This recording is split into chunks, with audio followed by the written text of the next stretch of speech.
Hello guys, welcome back to my channel. So today topic very interesting தான்.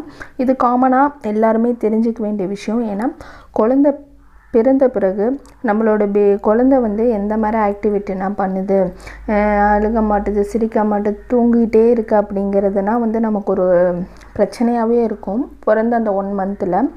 அப்போது அந்த ஒரு வாரத்தில் வந்து நமக்கு குழந்தை வந்து எந்த மாதிரி சிம்டம்ஸ்னால் காட்டும், எந்த மாதிரி இருக்குன்னு சொல்லிட்டு தான் இந்த வீடியோஸ் ஃபுல்லாகவே நம்ம பார்க்க போகிறோம்.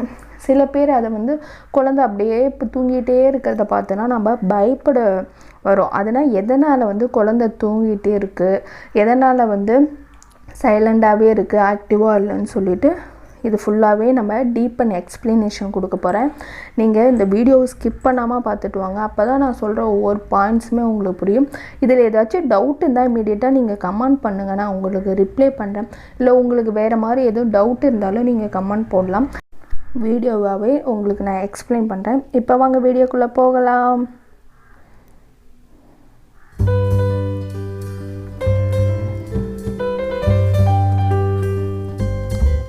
ஸோ நமக்கு குழந்தை பிறந்த பிறகு அந்த முதல் வாரம் நம்ம குழந்தை என்னென்ன செயல்லாம் பண்ணும், எப்படி இருக்கும் அப்படின்னு சொல்லிட்டு நம்ம இதில் டீட்டெயிலாக பார்க்கலாம்.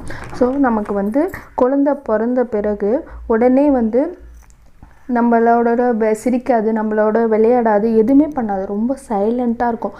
ஏன்னா நம்ம குழந்தை வந்து நம்ம கருவில் ரொம்ப இருட்டை மட்டும் பார்த்துட்ருக்கா. அது குழந்தை வந்து வெளிச்சம் வந்து பார்த்ததே இல்லை.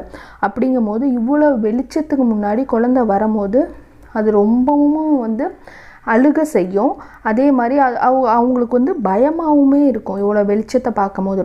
அதான் சம்டைம் அந்த முதல் வாரத்திலலாம் நம்ம குழந்தை தூங்குறதுமே கொஞ்சம் சிரமமாக தான் இருக்கும். ஏன்னா அந்த வெளிச்சம் ஓவராக இருக்கிறதுனால அது அவங்க தூங்குறது வந்து ரொம்ப சிரமப்படுவாங்க. ஏன்னா நம்ம கருவில் வந்து இருட்டையே பார்த்துட்டு இருந்து வெளிச்சத்தை பார்க்கும் போது ரொம்ப சிரமப்படுவாங்க. அதே மாதிரி நம்ம குழந்தை அந்த முதல் வாரத்தில் 18 மணி நேரத்துலேருந்து 20 மணி நேரம் வரைக்கும் கூட தூங்கிட்டே இருப்பாங்க. ஆனால் நம்ம குழந்தைக்கு வந்து நம்ம தூங்கிட்டே இருக்காங்கன்னு நம்ம தாய்ப்பால் மட்டும் ஊட்டாமல் விடக்கூடாது. தொண்டை வந்து வறட்சி அடைஞ்சிடும். இதில் நம்ம ரொம்ப முக்கியமாக கவனம் கொள்ளணும். குழந்தை தூங்கிட்டே இருந்தாலும் நம்ம தூண்டுதல் பண்ணி எழுப்பி விட்டு அட்லீஸ்ட் ஒரு 1 ஹவருக்கு ஒரு முறையாச்சும் கொஞ்சம் நான் வாயை வந்து நினைக்கிற அளவுக்காச்சும் அவங்கள வந்து நம்ம தாய்ப்பால் ஊட்டுறது ரொம்ப ரொம்ப ரொம்ப அவசியமான ஒன்று. குழந்தை தூங்கிட்டே இருக்குது, டிஸ்டர்ப் பண்ணக்கூடாது அப்படின்னா தயவுசெய்து நினைக்காதீங்க. இது ரொம்ப முக்கியமான ஒரு விஷயம். தாய்ப்பால் ஊட்டுறது அந்த ஃபஸ்ட்டு வீக்கில் தூங்கிட்டே இருப்பாங்க. அப்படிங்கும் போது நம்ம விட்டுறக்கூடாது அவங்களுக்கு தாய்ப்பால் ஊட்டுறதை. இந்த தொண்டை வறட்சி அடைஞ்சிருச்சுன்னா என்ன ஆகும்னா நம்ம குழந்தைக்கு வந்து தேவையில்லாமல் பிரச்சனை வரும். வயிற்றுப்போக்கு, இந்த மாதிரி காய்ச்சல், வாந்தி, இது மாதிரினா வரதுக்கான நிறைய வாய்ப்பு இருக்குது. அதனால் நம்ம குழந்தை தூங்கிட்டே இருக்குன்னு தயவுசெய்துங்க தாய்ப்பால் ஊட்டாமல் மட்டும் இருந்துடாதீங்க அந்த ஃபஸ்ட்டு வாரத்தில். அடுத்தது ரொம்ப முக்கியமாக இந்த தொப்புள் கொடி. இந்த தொப்புள் கொடியை வந்து நம்ம தொடவோ இல்லை துடைக்கவோ எதுவுமே பண்ணக்கூடாது. ஏன்னா அந்த முதல் வாரத்தில் ரொம்ப அது வந்து ஈரப்பதமாக இருக்கும். ஏன்னா அப்போ குழந்தை வெளியே வந்ததுனால ரத்தமாக கூட இருக்கலாம். ஐயோ ரத்தம்லாம் உறைஞ்சிருக்கே, நம்ம அதை எடுக்கிறது, இந்த மாதிரி உரிக்கிறது எதுவுமே இருக்கக்கூடாது. அதில் இன்கேஸ் புண்ணோ சலமோ வச்சிருச்சு நமக்கு ரொம்ப பிரச்சனையாக போயிடும். நம்ம குழந்தைக்கு ரொம்ப உத்தரம் கொடுத்துற மாதிரி ஆயிருங்க. அதை பற்றி நீங்கள் கண்டுக்கவே வேணாம். அதை வந்து ஒரு ஃபோல்டு பண்ணி துணி எப்படி இந்த கீழே குழந்தை பாத்ரூம் போகிறதுக்கு நாப்கினே ஏதோ போடுவீங்க, மேலே தொப்புள் கொடியை ஃபோல்டு பண்ணியே தான் வச்சுருக்கணும். அதில் ஈமிக்கிறதோ இந்த குசன்றது எதுவுமே இருக்கக்கூடாது.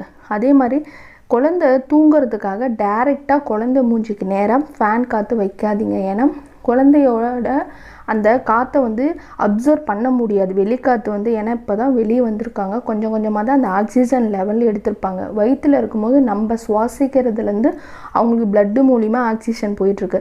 டைரெக்டாக ஆக்சிஜன் எடுக்கிறதுக்கு அவங்களுக்கு கொஞ்சம் டைம் வேண்டும். அதனால் தூங்குட்டுன்ட்டு நேராக திருப்பி வைக்காதீங்க. அதே மாதிரி இந்த ஃபஸ்ட் வீக் ஃபுல்லாகவே வந்து நம்ம குழந்தை மலம் கடிக்கிறது வந்து கொஞ்சம் கருப்பாக போகிற மாதிரி இருக்கும்.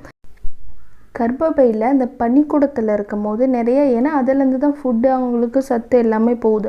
அப்போ அதில் வந்து அந்த பனிக்கூட தண்ணினா சாப்பிட்ருக்கிறதுக்கான வாய்ப்புகள் எல்லாமே இருக்குது. அது எல்லாமே வந்து அது மலம் மூலியமாக வெளியே வரும். அப்படியே 2 நாள் 3 நாள் போகும்போது லைட்டாக பச்சை நிறமாகவும் மலம் வரலாம். இது மாதிரி மலம் கழிக்கிறத நீங்கள் பயப்பட வேணாம். அதனால் எஸ்பெஷலியாக அந்த கலரை சொல்லியே நான் உங்களுக்கு சொல்கிறேன். இது மாதிரி மலம் வந்தால் நீங்கள் பயப்பட தேவையில்லை.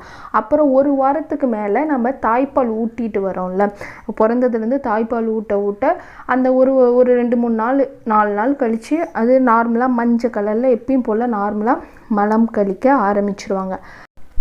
இன்கேஸ் அவங்க வந்து மறுபடியும் அந்த 1 வீக் கண்டினியூ ஆனால் அது போக போக நார்மல் ஆயிரும். அதே மாதிரி அந்த மலம் வந்து ரொம்ப இறுகலாக வந்தால் நம்ம குழந்தைக்கு வந்து வெளியே வர்றது ரொம்ப கஷ்டமாக இருக்கும். அப்போ வந்து நம்ம குழந்தை உடம்புல நீர்ச்சத்து இல்லைன்னு அதிகம் அப்போ அர்த்தம். அப்போ வந்து நீங்கள் என்ன பண்ணணும், அந்த தாய்ப்பாலானது நீங்கள் கண்டினியூஸாக ஊட்டிகிட்டு இருங்க. அப்படி இறுகலாக வந்து 1 டே 2 டேஸ்னால் மலம் இல்லைன்னா கண்டிப்பாக நீங்கள் வந்து உடனடியாக வந்து ஹாஸ்பிட்டலில் போயிட்டு நீங்கள் காட்டணும். ஏன்னா மலம் கழிக்கிறது ரொம்ப முக்கியம் குழந்தைக்கு. அப்போ தான் அவங்க ஆரோக்கியமாக இருப்பாங்க.